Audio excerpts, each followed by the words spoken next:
We're going to turn back to the Mountain State because the West Virginia Division of Natural Resources announced that the following waters were stocked with trout this last week, the week of March 18th. Anawalt Lake, Berwyn Lake, Clear Fork of Tug, Dry Fork, just a few of those waters that have been stocked with trout.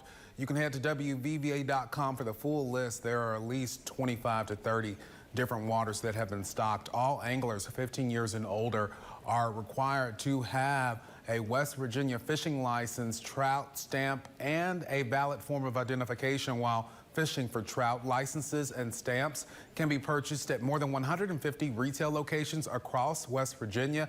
You can also visit WVFish.com. Again, that's WVFish.com. But